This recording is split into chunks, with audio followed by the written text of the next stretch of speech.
Greetings, 12. This is Corbin Smith, your host for Locked On Seahawks. Joining me for our Blue Friday episode, my co-host Nick Lee. Glad to have on board listening to Locked On Seahawks and making it your first listen 5 days a week. As we do on all of our Blue Friday shows, Nick and I are going to be diving into some keys to victory for the Seahawks heading into their season finale in Arizona against the Cardinals. We'll be dishing out our picks to click and, of course, making our final game predictions. Again, glad to have you on board listening to Locked On Seahawks as your first listen 5 days a week. Now for your lead story here on Locked On Seahawks. There's still a game left to be played on Sunday. The Seahawks are out of the playoff race, though, and with Russell Wilson having a tough season, the Seahawks right now at 6-10, they're either going to be 7-10 or 6-11 to finish the season. There's already been tons of speculation about the future of Russell Wilson, and you and I both expected this, Nick, with the way the season played out, especially with Russell Wilson, what he did last offseason, airing his grievances about pass protection, play calling, not having enough involvement in personnel decisions, you name it. There were trade rumors flying everywhere. Then his agent released 4 teams he'd be willing to waive his no-trade clause for. Nothing ended up happening. The Seahawks brought him back. He was still their quarterback. Everything kind of got put under the bridge, and they thought they were going to have another very good season, and that has not been the case. So no surprise here that Russell Wilson is being speculated as potentially going somewhere else. There's plenty of trade rumors out there. He's been asked about his future a lot, and I decided to enter the fray yesterday in Russell Wilson's press conference, and I just asked him straight up because this is something that I've wondered about for a long time. You have the no trade clause. That gives you the ultimate ability to determine your fate. The Seahawks can't trade you anywhere without your approval, and only a handful of players have that power in the NFL. Russell Wilson is one of them. So he's talked about hoping he's going to be back with the Seahawks next season. I straight up asked him, why not just squelch those rumors and come out and definitively say you're going to be with the Seahawks if this is where you want to be? And this is what he had to say in a response. Well, I think first of all, Corbin, when it comes to no trade clause in sports, the main reason is so teams can't trade somebody to anywhere. That's the number one reason, right? Because in sports, you could wake up the next morning, you're gone somewhere else. That's the number one reason. I think going back to your main question, though, for me, I think what I'm really super passionate about, obviously, my goal is to win more Super Bowls, and my plans to win them here. It's that simple. I think that's, and so that's there's nothing really else other than that. So a lot to unpack here, Nick, from that response. And first and foremost, the explanation of how a no trade clause works. I was a little taken aback by that because, obviously I know what a no trade clause is, and that's why I asked the question the way that I did. But of course, maybe not a definitive statement, but says that he wants to win more Super Bowls and his plan is to do it here. What are your thoughts at this point on where we're at heading into the offseason when it comes to Russell Wilson's future as quarterback of the Seattle Seahawks? Well, I do think it's interesting that he keeps saying, I hope to be here. I hope this isn't my last game in Seattle. I hope to win more Super Bowls here. And as far as I'm concerned, it is completely up to him whether or not he stays in Seattle. That is my view. I don't think John Schneider and the brain trust of the Seahawks are meeting in a room somewhere. Like, all right, we got to trade Russell Wilson. Here we go. Where are we going to go? We can get picks from here. We can go. I don't see that happening. It's up to him. So him saying I hope kind of says that, yeah, I really want to stay here on a few conditions. Yeah. And I think that's the big caveat here is what are those conditions? And clearly that didn't happen this year. Part of it was out of the control with the injuries and all that stuff, but it did not work out this year. So I think the Seahawks really got to figure out what his contingencies, what his conditions are to stay in Seattle. Because as far as I'm concerned, it is completely up to him whether or not he wants to leave Seattle because they're not going to trade him unless he asks. And also, I just think Russell Wilson is one of the more well-trained, well-calculated athletes in professional sports. And everything that leaves his mouth in a press conference is calculated and strategic. And I think that was definitely the case with the answer he gave you. Yeah, I look at the word plan as very similar to the word hope. And You might have changed up the verbiage, but plans change. That's the way that I look at this response. I think it was somewhat revealing, but I still think he was pretty coy, and I wasn't surprised about that. And really, when you think about it, this is coming from the person that asked the question. I think it was a completely warranted question. I think that I was very professional about asking him about it. But, it's smart on his part not to tip his cap too much if there's a thought in the back of his mind. If the organization doesn't do some of the things that I want them to do, I don't want to be here in the long run. And we don't know what those particular conditions are, but I agree with you. That's the way I interpreted it in real time when he said, I want to win more Super Bowls. I plan to win them here. That's what he wants to do. That's what he hopes to do. But I just feel like this is going to be another one of those situations where he is going to, we don't know if it has anything to do with Pete Carroll's job security. We don't know if it has anything to do with John Schneider and the misses they've had in free agency and in the draft. There's a number of factors at play here, but what does Russell Wilson want to stay in Seattle? And then I think this is the thing that nobody's talking about, really. Everybody's looking at it from Russell Wilson's perspective. And I agree with you. The Seahawks, they're not actively trying to move Russell Wilson.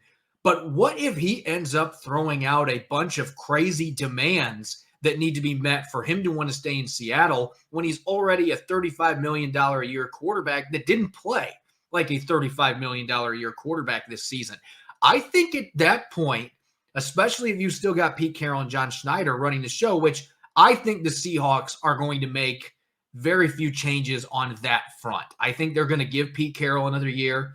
I think they're going to give John Schneider another year. These guys just got extended. I can't see them moving on from them. I could see all three of these guys back next season. I'm actually leaning more towards that at this point, but Wilson might be the biggest X factor, the biggest wild card out of these three, because Pete Carroll and John Schneider, if it gets to the point where the demands Russell Wilson has are either not tenable or they don't fit with what the organization thinks they need to do to get this thing rolling in the right direction again, that is where John Schneider and Pete Carroll might have to have some hard discussions like, look, Russell Wilson's great, but his vision and our vision are not aligning at this point.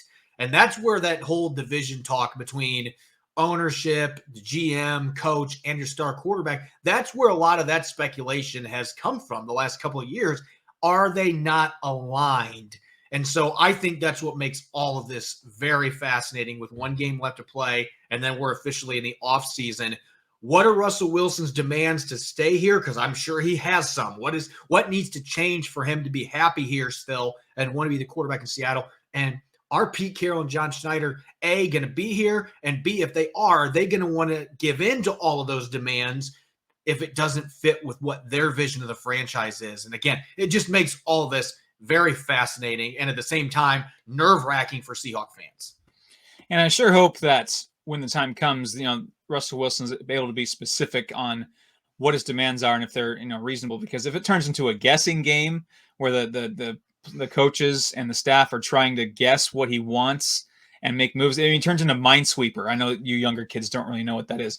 Where you start clicking around, things start opening. Oh, 5 points. Oh, bomb, and it's the game's over. You sign this guy and he can't stand Russell. Or, you don't want that type of situation. So when the time comes, the most we can really do is hope that, one, like you mentioned, that the demands are reasonable, which, we've heard of crazier things with quarterbacks making demands. There's a certain guy in Green Bay that's kind of played hardball a little bit too. And, and it's tenable for the Seahawks. So I think if he makes reasonable personnel requests, I think that the Seahawks should absolutely go in that direction and entertain that. You don't want to make Russell Wilson GM, head coach, and quarterback all at once. No, those guys are there for a reason. They're getting paid big bucks just like Wilson is to make those decisions. But I think that both sides, it's communication. It's communication. It's compromise. It's working together. And how badly does each side want to stay here and work together? So those questions are going to be answered, and not quickly, unfortunately. But it's going to happen over the offseason. Yep, we're going to have several weeks where there's going to be a lot of talk, a lot of chatter out there. There's going to be plenty of rumors that are not substantiated. That's the way that this business works, especially when you're talking about high-profile quarterbacks. We got a taste of it last year we're going to get an entire full course meal this offseason, unfortunately, whether you are ready for it or not. Going to be fascinating, but again, a nerve-wracking experience for Seahawks fans, particularly the vast majority that want Russell Wilson to be under center when 2022 opens in August. We're going to get to our keys to victory going into the season finale. Seahawks heading to Arizona, what has been a house of horrors for them at State Farm Stadium. They get to close out their 2021 season looking for their 7th victory. Nick and I will be outlining our keys to victory here in a moment. It's the new year, so that means New Year's resolutions. If yours is about getting fit or eating healthier, make sure you include Built Bar in that plan. Built Bar makes it easier to stick to your resolution because it tastes so good, you'll want to eat it. Unlike other protein bars that can be chalky or waxy, you want to eat healthy, but it just gets so boring this time of year. By like week 3, you might be thinking, this is just not worth it. Where's the chocolate? You don't have that problem with Built Bar, though. Covered in 100% real chocolate. Most Built Bars contain 130 calories, 4 grams of sugar, 4 net carbs, and 17 grams of protein. Compare that to a candy bar, which usually has around 240 calories, 30 grams of sugar, and dozens of net carbs.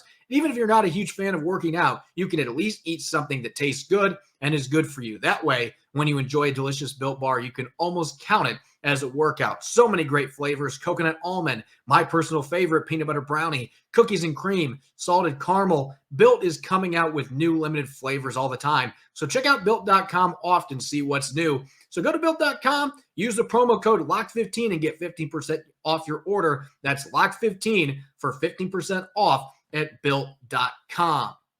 Hey, Seahawks fans, check out this incredible app everyone who buys gas needs to know about. It's called Get Upside. My listeners are making up to 25 cents for every gallon of gas every time they fill up. Just download the free Get Upside app in the App Store or Google Play right now and use the promo code TOUCHDOWN to get a bonus 25 cents per gallon on your first fill up. That's up to 50 cents cash back. Don't pay full price at the pump anymore. Get cash back, Get Upside. Get cash back using Get Upside. Just download the app for free and use the promo code TOUCHDOWN for 50 cents per gallon cash back on your first tank. Some people who drive a lot are making as much as $200 to $300 a month in cash back, and there's absolutely no catch. The cash back gets added right to your account. You can cash out at any time to your bank account, PayPal, or an e-gift card for Amazon and other brands. Just download the free Get Upside app and use the promo code TOUCHDOWN to get up to 50 cents per gallon cash back on your first tank. That's the code TOUCHDOWN for 50 cents per gallon on your first tank. You're listening to the Locked On Seahawks podcast, Blue Friday edition. I'm Corbin Smith, joined by Nick Lee. Thanks for making Locked On Seahawks your first listen 5 days a week. We've got a season finale coming up. No playoffs for the Seahawks this year. 6-10 going into this final game, but there's still plenty to play for, at least from the perspective that the Cardinals could still win the NFC West. And Nick, the Seahawks have a chance to maybe get a little revenge. 2017, the Cardinals came to town at CenturyLink Field, losing record, Bruce Arians' final game on the sidelines. They come in and upset the Seahawks and eliminate them from the playoffs. The Seahawks can't quite do that against the Cardinals, who have already clinched a playoff spot, but they can prevent them from winning the division and earning a home playoff game. So that is enough motivation usually for teams to play hard in their final game, especially you got to think Pete Carroll's brought that up to his players quite a bit this week. So let's talk keys to victory on offense starting. What do you think the Seahawks need to do offensively to go into Arizona and hand the Cardinals their 6th loss of the season? Well, I know this will be cliche, but third downs are huge. And third downs, you can usually look at the box score and say, all right, which team was better at executing third downs and better at forcing 3 and outs or forcing third downs into fourth downs on defense. That team is usually going to be the winner in the box score. And on this side of things, the statistics really do favor the Cardinals. The Seahawks are 27th on offense in third down conversions, and the Cardinals are a top 5 third down defense. So this is going to be a bit of a mismatch.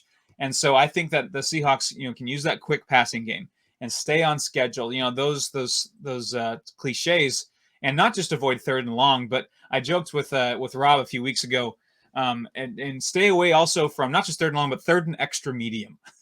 that I don't know what that means. It just sounds like third and 6. Stay third and shorts, 3rd and 3, 3rd and 4, stay under 5 yards. You can maybe get a free play, you get a free first down on a penalty, that kind of stuff.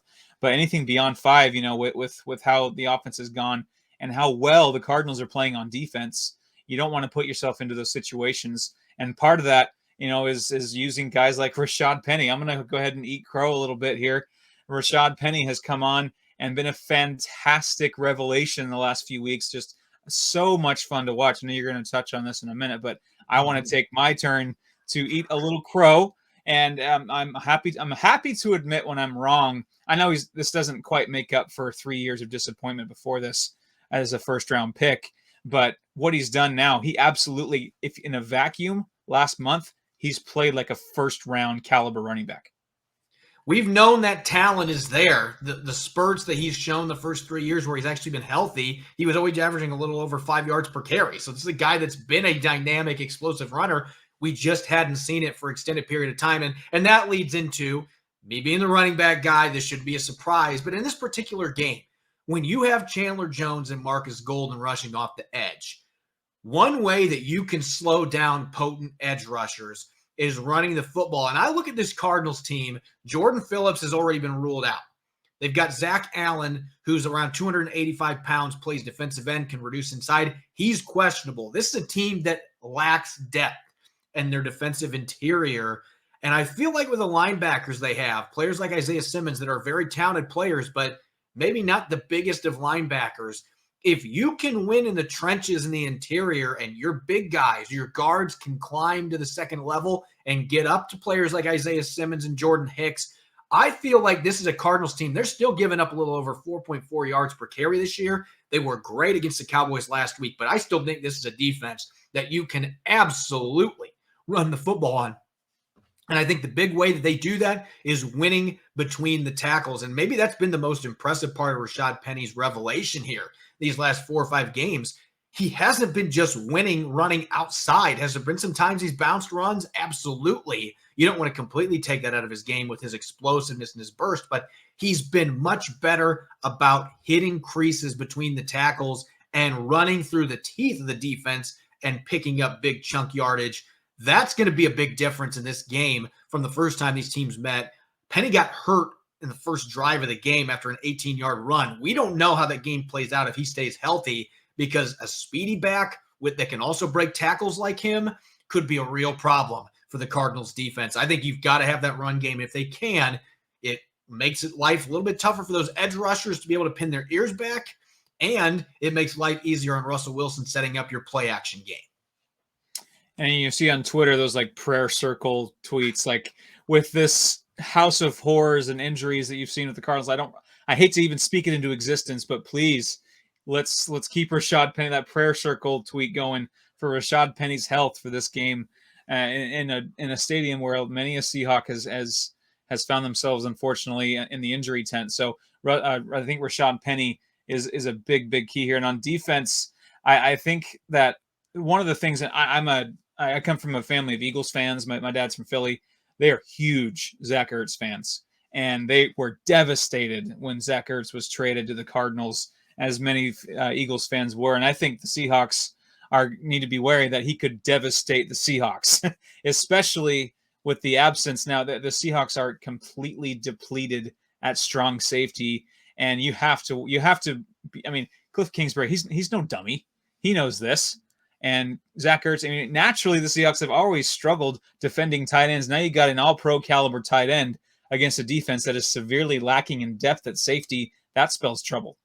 Yeah, Nigel Warrior or Josh Jones likely to be the starter this week with Ryan Neal now on the COVID list. Jamal Adams done for the season. Maybe Ugo Amadi moves over there too. He's played some strong safety even at his size, but that would be a huge size mismatch going against Zach Ertz. Yeah, that is a terrifying matchup. I'm sure Rob and I will be breaking that down on our matchup Saturday episode, because that is certainly one that is troublesome going into this game. I'm going to just go with kind of, maybe a little more of a generic key here, but you want to make the Cardinals one-dimensional, and I think doing that and making them throw the football because they don't have DeAndre Hopkins, they're not going to have Rondale Moore, still have weapons. A.J. Green's a future Hall of Fame receiver potentially. Christian Kirk's done damage against the Seahawks. Antoine Wesley has good size. I mean, they have some good receivers even without Hopkins and Moore, but those are two big weapons missing for them. I think if the Seahawks, and this is a big if with Cody Barton replacing Bobby Wagner, Barton did play well last week. If Barton and Brooks do a good job in the middle, James Conner's not able to get going in the run game. The Cardinals averaged less than 3 yards per carry in that first matchup. If the Seahawks can do that again defensively and really hold down the Cardinals run game, make Arizona one-dimensional with two of their top receivers out, I still think Kyler Murray is a quarterback, and he's done this recently. He will uncork some errant throws. He'll make some poor decisions with the football. He's thrown some picks over the past 3 or 4 games. That was a big reason they were struggling and lost 3 games in a row. I think you can make that happen if you can hold James Conner. Maybe Benjamin's going to play. They're not going to have Chase Edmonds, but you hold that running game down and you really force the Cardinals to beat you with a one-dimensional attack. They've had their trouble when they've tried to air it out 50, 55 times a game. So put them in that position, and I absolutely think the Seahawks give themselves a better chance, especially after creating 3 turnovers against the Lions last week. They've got some good mojo going with the turnover bug finally. Maybe you can get a few picks against Kyler Murray, and on the road, that could be a real equalizer. So I think stopping the run, and I agree with you, Zach Ertz has got to be the number one focal point in the passing game, given the lack of depth at strong safety. Slow him down, force Kyler Murray to beat you with some backup receivers on the outside, make him one-dimensional. I think it gives the Seahawks a better chance to escape their house of horrors that is State Farm Stadium with a victory to close out the season. We're going to get to our picks to click and our game predictions here in a moment. BetOnline remains your number one spot for all the best sports wagers action in 2022. It's a new year with new updated desktop and mobile website. So sign up today on BetOnline and receive your 50% welcome bonus on your first deposit. Just use the promo code LOCKEDON to get started. From football, basketball, hockey, boxing, and UFC, right to your favorite Vegas casino games. Don't wait to take advantage of all the amazing offers available in 2022. BetOnline is the fastest and easiest way to wager on all of your favorite sports. BetOnline, where the game starts. You're listening to the Blue Friday edition of the Locked On Seahawks podcast. I'm your host, Corbin Smith, joined by Nick Lee. Let's move into our picks to click. It's been a few weeks since I've done this with you, but you had a really nice pick on offense last week going with DK Metcalf, who all he did was go out and get 3 touchdown receptions in a game for the first time in his NFL career. So who is your pick this time around on offense with the Seahawks traveling to finish their season off against the Arizona Cardinals? Well, I thought about doing Rashad Penny as kind of like a repentance pick and, eating crow, but then you're like, no, every time you pick Rashad Penny, something bad happens, and I don't want to wish that in the universe again. So I will refrain from that. Again, I'm eating a little bit of crow from Rashad Penny. I'm going to go a bit off the beaten path. Colby Parkinson made a nice catch and he found himself a bit more involved lately, and especially last game against the Lions. And everyone, I think my grandma got involved with the offense against the Lions. That was quite a showing. But with the health concerns about Will Disley and some of the other offensive pieces, you maybe want to have Colby Parkinson get involved again. I'm not saying he's going to go 8 catches for 100 yards and 2 scores or something, but a key first down here, maybe a touchdown. 4 or 5 catches for 60 yards and a touchdown, I think would be a solid game for a guy like Colby Parkinson. I don't know if he'll get that many targets, but I would watch out for him to make maybe a key catch or 2 like he has done a couple times in the past. He has not scored a touchdown yet in the NFL. It really feels like he's overdue. If you watch him on the training camp field, he was one of their best players in August. And obviously that doesn't always translate to success in games, but he is getting a little bit more involved. If you don't have Will Disley, who's questionable playing this game, he is going to get plenty of snaps then. He's going to get his opportunities. We'll see if Russell Wilson targets him. I'm going to stay in the passing game, but I thought about Tyler Lockett because he's played so well in Arizona over the years, and maybe he still has a big game. But at some point, D. Eskridge is going to have that breakout game. And this is an opponent that I could see it happening against, and here's why. DK Metcalf and Tyler Lockett, downfield receivers, D. Eskridge can do that as well, but this is a Cardinals team that has not given up a lot of big plays. They have given up the third fewest receptions of 20-plus yards in the NFL. They've got two really good safeties. Their corners are really solid young players. Byron Murphy. I mean, this is an all-Washington secondary. They've gone up to the Pacific Northwest and got players that have made one of the better young secondaries in the league. They just don't give up a lot of big plays over the top. However, this is a team that if you can get some of that underneath passing game going, particularly to the slot, and create after the catch, that you might be able to break a few big plays. And we know D. Eskridge is capable of doing that. It's just been a struggle for the Seahawks to get him involved in their offense. We have seen small little sparks. I think that we see a full fire in this game. I think Eskridge catches 7 passes for 74 yards and a touchdown. And I think that if he's able to do that, it gives the Seahawks a lot more balance in their passing game, which would only help their chances of coming out of Arizona with a victory. Yeah, I mean, he's a type of player where you can get creative to involve him, and it's been a struggle really to get him consistently involved. I think his game high, their season high targets for one game is 4 targets, and that was against the Rams. And actually, in that game, he had 0 catches. So, you know, in a game where he has catches, he's only getting 2 or 3 targets a game. I think the Seahawks should make a point to set a season high for him for targets on Sunday. Let's look at the defensive side of the football now, and I just have a feeling that you're going to be going with an old standby that you have picked several times this year, particularly against a team that likes to throw the football like the Arizona Cardinals do. Yeah, I mean, I've been tooting Darrell Taylor's horn for all season before the season started.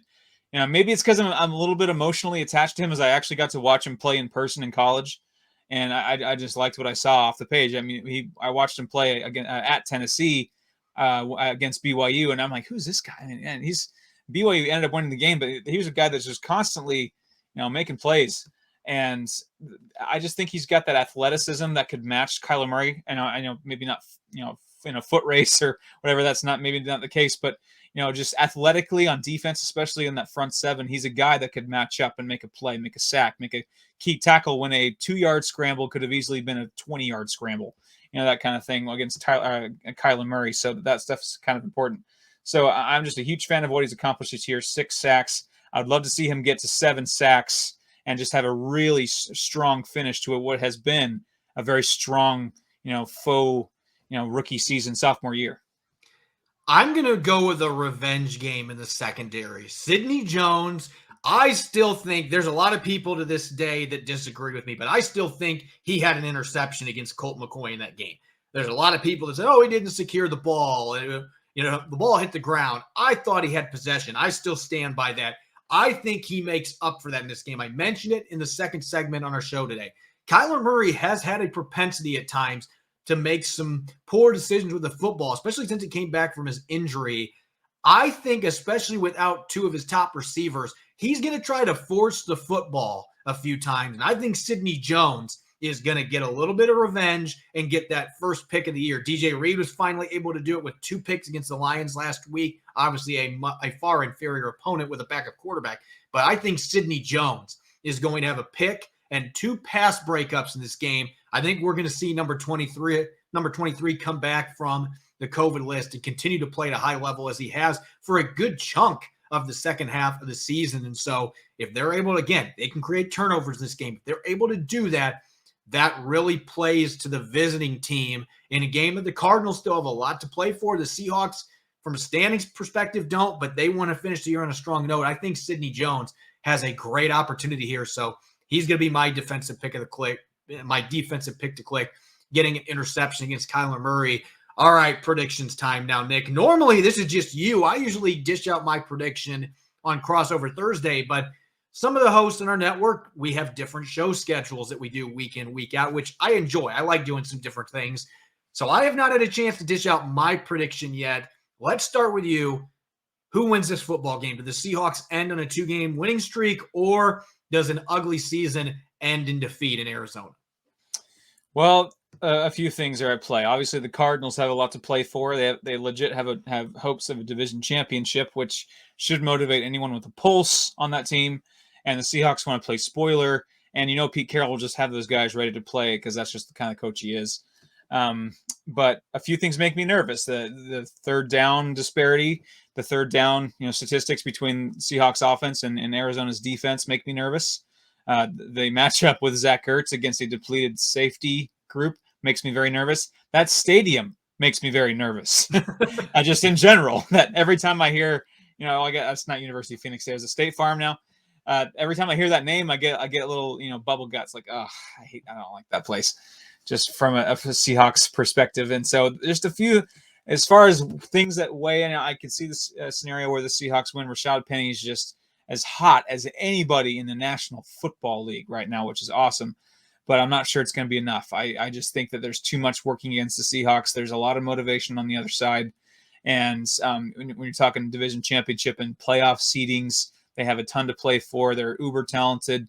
I think the Cardinals are going to win a close one. I'm going to go 27-23 Cardinals. Maybe they get a late touchdown to pull ahead.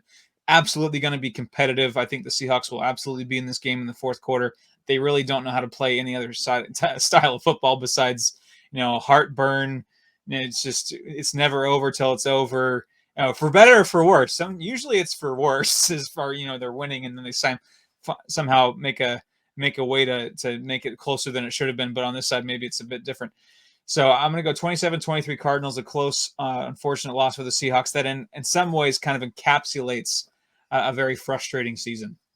Well, I'm 4-12 making predictions this year. And so YOLO, Seahawks win this one 30-28. I am buying the fact that this offense is much tougher to defend when they have a run game. I've always prescribed to that idea. The people that think you can just throw the ball 60 times a game and consistently have success. In the National Football League, you got to be able to run the ball. And I think the Seahawks will be able to run the ball against this Cardinals defense with Rashad Penny. I think Travis Homer and DJ Dallas are also going to get an opportunity to make an impact out of the backfield. I like that group behind the offensive line, the way that the line is playing. Jake Curhan has brought a lot of physicality at right tackle. If Phil Haynes plays right guard, I don't see it being that big of a drop-off from Gabe Jackson. It might actually be an upgrade in the run blocking department. But this is a group that's playing with some physicality and nastiness up front. The Cardinals are shorthanded in the interior on their defensive line. I just think there's a lot of things working in Seattle's favor. Now, if they can't run the football and Russell Wilson's got to drop back against that pass rush a bunch without the threat of a consistent run game, this game could get really ugly because Chandler Jones, he already has like 1,000 career sacks against the Seahawks. He would have a field day if they can't run the ball. But I think they'll be able to, and I think the defense is going to create a few turnovers, including that Sidney Jones interception that I mentioned. So I think you win the turnover battle, you run the football, you can go into Arizona and end their NFC West championship dreams. And I'm going to go out with a bang prediction-wise, and we'll see if I get lucky. This will be the first time this year I get back-to-back predictions correct. If it happens, we'll see if it does. Thanks for making Locked On Seahawks your first listen 5 days a week. Now make your second listen Locked On Bets your daily one-stop shop for all your gambling needs. Locked On Bets is hosted by your boy Q, with expert analysis and insight from Lee Sterling. You can follow me on Twitter at Corbin Smith NFL. You can follow Nick at NickLee51. If you're not a huge baseball fan, well, right now he isn't tweeting a lot about baseball because of what's going on. So maybe this is your time to still see baseball. Some Seahawks-related tweets on his Twitter. You can find us on Spotify, Apple Podcast, the new Odyssey app, all major platforms for free 5 days a week. Just check out Locked On Seahawks. Coming up tomorrow, going to have a special edition Matchup Saturday show. Weren't able to do it on Wednesday due to some off-the-mic complications, but Rob and I will be getting back together and we'll be discussing all the key matchups to watch when the Seahawks are on offense and defense going up against the Cardinals in their season finale at State Farm Stadium. You won't want to miss it. Enjoy the rest of your Friday. Thanks for listening. Go Hawks.